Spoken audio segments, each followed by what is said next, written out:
बिस्मिल्लाहिर्रहमानिर्रहीम। अस्सलाम वालेकुम नाज़रीन, मैं हूं फैयाज राजा और आप देख रहे हैं आपका अपना यूट्यूब चैनल। दोस्तों, इमरान खान और पाकिस्तान के रवायती सियासी माफिया की जंग अपने आखिरी हतमी और फैसला कुन मरहले में पहुंच चुकी है और इस आखिरी और हतमी फैसला कुन मरहले के दौरान इमरान खान और बुशरा बीबी और पाकिस्तानी अवाम और पाकिस्तान तरीके इंसाफ के वोटर्स के खिलाफ इंतहाई घटिया, गलीज और निचले दर्जे के हरबे इस्तेमाल किए जा रहे हैं। आज खबर आई कि मीडिया से इमरान खान का राबता मुकम्मल तौर पर ख़त्म करने के लिए जेल ट्रायल के दौरान जेल के अंदर जो कमरा अदालत बनाया गया है उसमें इमरान खान को शीशे के कमरे में कैद कर दिया गया। उनके सामने शीशे की दीवारें बना दी गईं ताकि मीडिया को उन तक रसाई हासिल ना हो। ये नाम नहाद ट्रायल जो कहा गया कि मीडिया को यहां पर जाने की इजाजत होगी, सिर्फ एक मर्तबा मीडिया को यहां जाने की इजाजत मिली और उसके बाद जब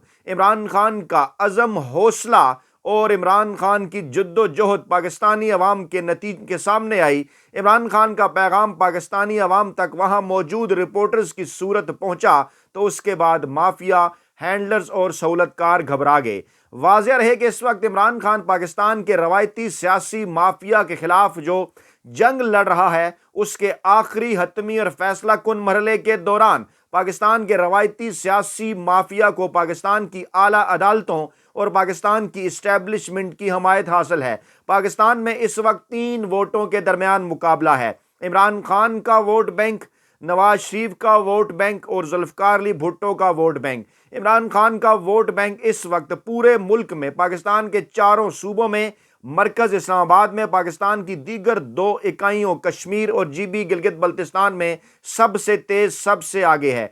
तमाम तर ताज़ा तरीन सर्वेज इस बात की जानिब इशारा कर रहे हैं कि पाकिस्तान की सियासी तारीख में पहली मर्तबा यह हुआ कि सूबा सिंध में पीपल्स पार्टी इस वक्त इमरान खान से ज़्यादा कम मकबूल है। सूबा बलोचिस्तान के अंदर तमाम तर कौम परस्त सियासी जमातें पीपल्स पार्टी और नून लीग इमरान खान के मुकाबले में कम तर मकबूल हैं। खैबर पख्तूनख्वा की तो बात ही ना करें, वहाँ पर कप्तान 90% और दीगर सियासी जमातें 10%। पंजाब की बात करें तो वहाँ पर इमरान खान तकरीबन 65% और तमाम तर सियासी जमातें 35%। सिंध की बात करें तो इमरान खान 40% से भी बढ़ चुका और उसके मुकाबले में जो पीपल्स पार्टी है दूसरे नंबर पर 30% के करीब और बाकी तमाम तर सियासी जमातें मिलाकर 30%। बलोचिस्तान की बात करें तो इमरान खान 45% तक पहुंच चुका और मुकाबले में पीपल्स पार्टी 15% और दीगर तमाम तर सियासी जमातें मिलाकर सिर्फ 40%। ये है वो डर, ये है वो खौफ कि जिसके बायस क्या कोशिश की जा रही है कि नूरा लीग और जुल्फी भुट्टो को बयानिए दिए जाएं 2024 फरवरी के इलेक्शन के अंदर और इमरान खान का राब्ता पाकिस्तानी कौम से मुकम्मल तौर पर काट दिया जाए। क्या ऐसा मुमकिन होगा? क्या आप ये करने देंगे? क्या सोशल मीडिया की ताकत ऐसा सब कुछ करने देगी?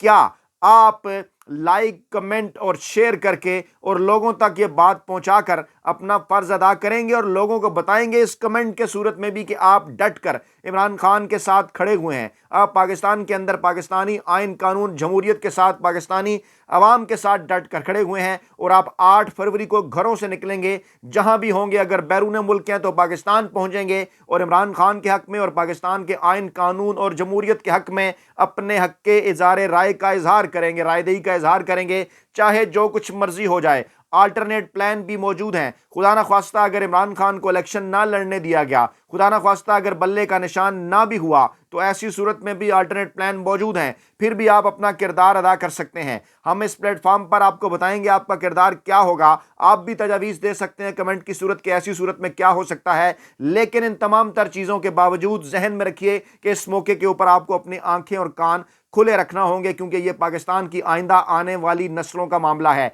इसी दौरान घटिया तरीन हरबे ये भी इत्तला था, इमरान खान के वकला ने पाकिस्तानी अवाम तक ये भी पहुंचाया कि इमरान खान को तोड़ने के लिए इमरान खान की अहलिया बुशरा बीबी को आज कमरे के अंदर बंद करके बाहर से कुंडी लगा दी गई। मकसद क्या है कि इमरान खान को तोड़ा जाए। और एक ऐसी सूरत हाल है जिसको आप बड़ी आसानी के साथ समझ सकते हैं। 3 चीज़ें: एक, इमरान खान का साइफर मामले के ऊपर जेल कोर्ट ट्रायल। दूसरा, नवाज शरीफ का इस्लामाबाद हाई कोर्ट के अंदर पेश होना और वहां पर अल अजीजिया रेफरेंस केस में भी आज नवाज शरीफ को बरी कर दिया गया। तीसरी जानिब जुल्फकार अली भुट्टो का मामला 50 साल पुराना मामला झाड़ फूंच कर सुप्रीम कोर्ट के अंदर लाया जाता है, लाइव ट्रांसमिशन दिखाई जाती है और उसके बाद कहा जाता है कि जनवरी के महीने के अंदर दूसरे हफ्ते में रोजाना की बुनियाद पर यह केस सुना जाएगा। अब होगा क्या, इन तीनों चीजों को जरा समझिए, गौर से नोट कर लीजिए, अच्छी तरह से अपने जहन में बिठा लीजिए कि इस वक्त पाकिस्तान के माफिया, रवायती सियासी माफिया, हैंडलर्स और सहूलतकारों का प्लान क्या है इमरान खान के खिलाफ माहौल बनाने के लिए, पाकिस्तानी अवाम को इमरान खान से जुदा करने के लिए, इमरान खान को आइसोलेट करने के लिए। देखिए, कोशिश की जा रही है कि किसी न किसी तरीके से आहिस्ता आहिस्ता इमरान खान को आइसोलेट किया जाए। पहले जब ओपन ट्रायल का हुक्म आया अदालत से तो उसके बावजूद पहले फैमिली को रोक दिया गया, फिर सहाफ़ियों को भी अंदर नहीं जाने दिया गया। जो चंद सहाफ़ी वहां तक पहुंचे, उन्होंने जो रिपोर्ट किया, उसके बाद उनके साथ क्या हुआ, टीवी चैनल्स ने उन्हें फारिग कर दिया और उनसे पहले उन्हें कहते रहे कि आप ये बयान दें कि जनाब ऐसा कुछ नहीं था, क्योंकि उन्होंने ये बता दिया था कि इमरान खान खड़ा है जनाब डट के, इमरान खान झुकने को हरगिज़ तैयार नहीं है और इमरान खान ने पाकिस्तानी कौम के नाम ये पैगाम भेजा है कि डट के खड़ा है कप्तान, इसलिए आपने घबराना नहीं है। और आज क्या किया गया, इमरान खान और अदालत के दरमियान एक शीशे की दीवार बना दी गई ताकि वकला भी उनसे बराह रास्त बात ना कर सकें, मीडिया भी उनसे बराह रास्त बात ना कर सके। आज चाहिए सोशल मीडिया पर, आज रवायती सियासी मीडिया पर, हर जगह पर पाकिस्तानी अवाम और वकला को कि इसके खिलाफ भरपूर आवाज़ उठाएं। ये एक ख़तरनाक सूरत हाल है और ताकि इमरान खान को अपनी पार्टी से अलग थक किया जाए। ये हमारे दोस्त शम्स खटक साहब ने ट्वीट भी किया है। इस पर मजीद हम ये आपको तफसीलात बताने जा रहे हैं कि इमरान खान को चेयरमैनशिप से हटाए जाने के बाद अब इस बात की कोशिश की जा रही है कि ऐसे फैसले किए जाएं, जो इस किस्म के इकदाम किए जाएं कि इमरान खान पार्टी के हवाले से कोई फैसले ना कर सकें। आइंदा 72 घंटों के अंदर इलेक्शन का शेड्यूल आ रहा है। पेशावर हाई कोर्ट के कहने के बावजूद कि आप बल्ले का निशान नहीं ले सकते, पाकिस्तान तहरीक इंसाफ से इस मामले को यही रोकें, शेड्यूल जारी करें। Election commission Peshawar high court की बात नहीं मान रहा और केस उसने बाकायदा से सुनना शुरू कर दिया है, क्योंकि इस वक्त पाकिस्तान की आला अदालतें जितनी भी हैं, चाहे वो इस्लामाबाद हाई कोर्ट के चीफ जस्टिस आमिर फारूक साहब हों या फिर सुप्रीम कोर्ट के चीफ जस्टिस काजी फैज ईसा साहब हों, बाकायदा तौर पर इस वक्त वो अनदेखे हाथों के हाथ में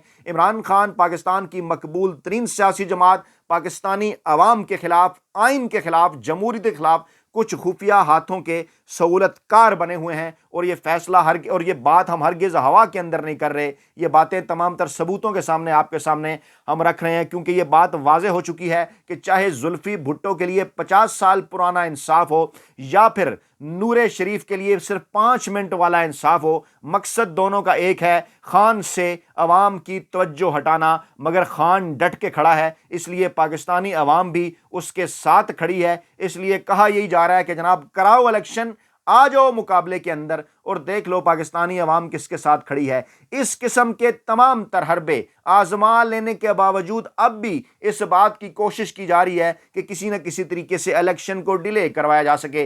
पहले नून लीग के अमीर मकाम साहब से प्रेस कॉन्फ्रेंस करवाई गई, उसके बाद जनाब जरदारी साहब बोल पड़े कि अगर कोई 2, 4, 5, 10 दिन, हफ्ता इलेक्शन आगे चले जाते हैं तो इससे क्या हो सकता है, इलेक्शन तो होना ही है, तो जनाब इससे कोई फर्क नहीं पड़ेगा। वाकई अभी भी इमरान खान जीत रहा है, 8 फरवरी को भी इमरान खान जीतेगा और कहीं आगे आप इलेक्शन करवा लें तो तब भी इमरान खान ही जीतेगा। 2 बड़ी खबरें, इनको गौर से समझिए। पाकिस्तान के 2 बड़े जर्नैली लोंडों जुल्फी भुट्टो और नूरा शरीफ को बयानियां देने के लिए पाकिस्तान की आला अदालतों से इस वक्त जाड़ा पूछा जा रहा है। और दूसरी बड़ी खबर यह है कि इस मौका पर पाकिस्तान के army chief general Asim Munir America के अंदर हैं। आज पहले हम बात कर लेते हैं जनाब के इमरान खान और शाह महमूद कुरैशी पर फर्द जुर्म आयद आज नहीं हुई। समाअत जो है वो कल तक मुलतवी कर दी गई। 13 दिसंबर कल की तारीख मुकर्रर की गई है और इससे पहले ये फर्द जुर्म आयद करके एक माहौल बनाना चाहते हैं, एक कन्फ्यूजन क्रिएट करना चाहते हैं पाकिस्तानी अवाम के अंदर के देखिए जनाब इमरान खान पर तो फर्द जुर्म आयद कर दी गई, वो तो मुजरिम है। हालांकि इस फर्द जुर्म का कतन कोई इस किस्म का मतलब हरगिज़ नहीं होता, ये एक महज इल्ज़ाम है और इस इल्ज़ाम को 1% भी अभी तक दूसरी जानिब से साबित करने की कोई ना कोशिश की गई है ना साबित किया जा सकता है। तो जनाब बैरिस्टर सलमान सफदर पेश होते हैं और शाह महमूद कुरैशी के वकील तैमूर मलिक भी पेश होते हैं। और पहले कहा गया था कि आज फर्द जुर्म होगी, नहीं होती और मखसूस नुमाइंदगान को اجازت تو دے دی گئی اندر داخل ہونے کی، لیکن اس کے بعد کیا ہوا؟ وہی شیشے کی دیوار، کیونکہ خوف ہے، ڈر ہے، انہیں اس بات کا خطرہ ہے کہ عمران خان کی سانس بھی اگر اڈیالہ کورٹ سے، اڈیالہ جیل ٹرائل سے باہر آ گئی تو یہ اس سے گھبرا رہے ہیں۔ انہیں پتہ ہے عمران خان کی ایک جھلک، عمران خان کا ایک جملہ، عمران خان کا ایک پیغام ان کا برسوں سے بنایا ہوا جو بیانیہ ہے اس کو دبڑ دوس کر دیتا ہے۔ پھر جناب وہ کچھ انہوں نے جناب کمرہ عدالت کے باہر انہوں نے جب تالا لگایا اور عمران خان نے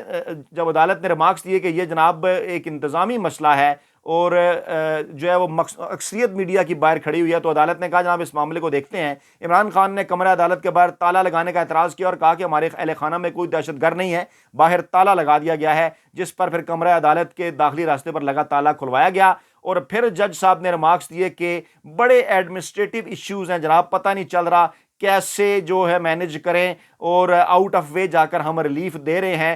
وکیل سلمان صفدر نے کہا جناب کہ جلد بازی اور عجلت میں آپ آگے بڑھ رہے ہیں، ایسا نہ کریں اور ذرا معاملات کو آئین اور قانون کے مطابق جو ہے وہ دیکھیں۔ اور سلمان صفدر نے یہ بھی کہا کہ آفیشیل سیکرٹ ایکٹ کے 2 فیصلوں کو اسلام آباد ہائی کورٹ کے اندر ہم نے اس وقت جو ہے وہ چیلنج کیا ہوا ہے۔ اور جج صاحب فرمانے لگے میں تو بڑا نیوٹرل ہو کر کیس چلا رہا ہوں، اس بات کو ویسے آپ کیسے دیکھتے ہیں؟ کیونکہ اس وقت تمام تر کارروائیاں جو ہیں وہ چیلنج ہیں اور یہاں پر فرد جرم عائد کرنے کی تیاریاں کی جا رہی ہیں۔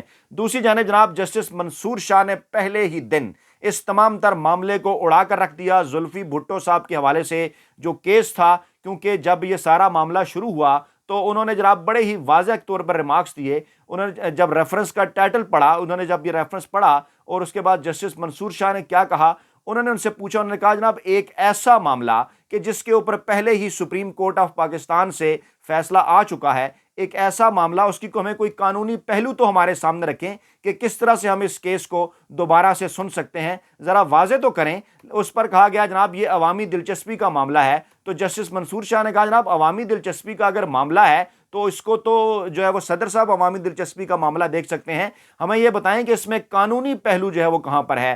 قانونی پہلوؤں کا جب پوچھا گیا تو جناب کیونکہ انہوں نے سوالات اٹھائے، جسٹس منصور علی شاہ نے صدارتی ریفرنس پر کہا کہ سپریم کورٹ بھٹو کیس میں فیصلہ سنا چکی، نظر ثانی بھی خارج ہو چکی، اور ایک ختم ہوئے کیس کو دوبارہ کیسے دیکھ سکتے ہیں؟ سپریم کورٹ دوسری نظر ثانی نہیں سن سکتی، ایک معاملہ ختم ہو چکا ہے، عدالت کو یہ تو بتائیں اس کیس میں قانونی سوال کیا ہے۔ اچھا ایک بات ذرا سمجھ لیجئے گا، کیونکہ کچھ لوگوں کو بڑی غلط فہمی بھی ہو جاتی ہے کہ شاید ہم کوئی جو ہے وہ کوئی ذوالفقار علی بھٹو کو جو پھانسی دی گئی اس کے کو حق میں بات کر رہے ہیں، ایسا ہرگز نہیں۔ جنرل ضیاء الحق پاکستان کا ایک آمر تھا اور نواز شریف اس کا جرنیلی لونڈا، اور جو ہے وہ جنرل ضیاء الحق نے 100% غلط کیا، جتنے مارشل لا بھی پاکستان میں آئے 100% غلط تھے، بھٹو کی پھانسی کی سزا بھی 100% غلط تھی، لیکن ہم تاریخ کے اوپر بات کر رہے ہیں جناب۔ ذوالفقار علی بھٹو صاحب خود ایک بہت بڑے جرنیلی لونڈے رہے ہیں، اور اس وقت وہ پاکستانی عوام کا آئین قانون و حق جمہوریت نہ مان کر وہ اقتدار میں آئے، پاکستان کو توڑ کر وہ اقتدار کے اندر آئے۔ جو اقتدار حق تھا مشرقی پاکستان میں شیخ مجیب کا، اس کو جنرل یحییٰ خان کے ساتھ مل کر زلفی بھٹو نے قابو کر لیا، اور اس کے بعد جو کچھ ہوا وہ ایک پوری تاریخ ہے۔ تو ہم کوئی پھانسی کی حمایت میں بات نہیں کر رہے، ہم یہ بات کر رہے ہیں کہ 50 سال بعد اس کو کیوں جاڑا پھونچا جا رہا ہے، صرف اور اس لیے کہ پیپلز پارٹی کو کوئی نہ کوئی بیانیہ دیا جائے۔ تو جناب انہوں نے پوچھا اس میں قانونی سوال بتائیں، منصور شاہ سے پوچھا قانونی سوال کیا ہے؟ فیصلہ برا تھا تو سپریم کورٹ کا فیصلہ پھر بھی حتمی ہے، اسے بدلا نہیں جا سکتا، یہ آئینی سوالات ہیں جن کے جوابات جو ہیں وہ بڑے ضروری ہیں۔ اب اس قسم کا کوئی جواب ان کے پاس نہیں تھا، لیکن کیونکہ چیف جسٹس قاضی فائز عیسیٰ صاحب اس کیس کو سننا چاہ رہے ہیں بوجو، تو انہوں نے کہا جناب کہ ابھی انہوں نے عدالتی معاونین بھی مقرر کر دیے 9 کے قریب، سلمان صفدر کو بھی کہہ دیا، جناب خواجہ حارث کو بھی کہہ دیا، اور اس کے بعد دیگر کئی وکلا کو بھی کہہ دیا، منظور ملک صاحب جو جج ریٹائر ہو چکے ہیں ان کو بھی کہہ دیا، اور اس کے بعد جب اعتزاز احسن کا ذکر کیا تو اعتزاز احسن نے معذرت کر دی اس سارے معاملے کے اوپر، کیونکہ چند دن پہلے زرداری صاحب نے انہیں عمران خان کا ہمسایہ کہہ کر ان کے اوپر ایک پھپتی سی بھی کسی تھی۔ تو یہ وہ معاملہ تھا جناب۔ اور تیسری جانب کیا ہوتا ہے، اسلام آباد ہائی کورٹ میں العزیزیہ ریفرنس، اور 5 منٹ کے تک بھی اس فیصلے کو جو ہے وہ محفوظ نہیں رکھا جاتا۔ 5 منٹ کتنے جناب؟ 5 منٹ۔ العزیزیہ ریفرنس میں سزا کے خلاف اپیل نواز شریف کی منظور کر لی گئی، فیصلہ پہلے محفوظ کیا جاتا ہے، 5 منٹ بھی محفوظ نہیں کیا گیا۔ پھر جناب یہ جو 2 رکنی بینچ ہے چیف جسٹس اسلام آباد ہائی کورٹ عامر فاروق صاحب کی سربراہی میں، ساتھ ان کے جسٹس میاں گل حسن اورنگزیب صاحب ہیں، جو کبھی کبھی ایسے ریمارکس دیتے ہیں اور ہم کہتے بھی ہیں کہ ذرا بچ کے رہا کریں، تو تحریک انصاف خوش ہو جایا کرتی ہے کہ جناب گل حسن اورنگزیب صاحب نے بڑے پی ٹی آئی کے حق میں فیصلہ دے دیا۔ تو یہاں پر وہ ساتھ شامل تھے اس بینچ کے اندر، اور پھر 5 منٹ بھی یہ فیصلہ محفوظ نہیں رہا، اور دوسری جانب عمران خان کے ایون جو اپیلیں ہیں ان کے اوپر جو فیصلے محفوظ کر لیے گئے ہیں ان کو ایک ڈیڑھ ماہ ہو گیا، لیکن ابھی تک وہ ان کے اوپر جو فیصلے محفوظ کر لیے گئے ہیں وہ فیصلے باہر نہیں آ رہے، کیونکہ مقصد کیا ہے؟ 3 دنوں کے اندر الیکشن شیڈول جاری ہونا ہے۔ الیکشن شیڈول جاری ہونے سے پہلے انہوں نے نواز شریف اور پیپلز پارٹی کو بیانیہ دینا ہے اور عمران خان کا رابطہ کاٹنا ہے عوام سے، لیکن آپ نے گھبرانا نہیں ہے کیونکہ ڈٹ کے کھڑا ہے کپتان۔ اپنا بہت خیال رکھیے گا، دعاؤں میں یاد رکھیے گا۔ نئی ویڈیو کے ساتھ جلد حاضر ہوں گے۔ اللہ نگہبان۔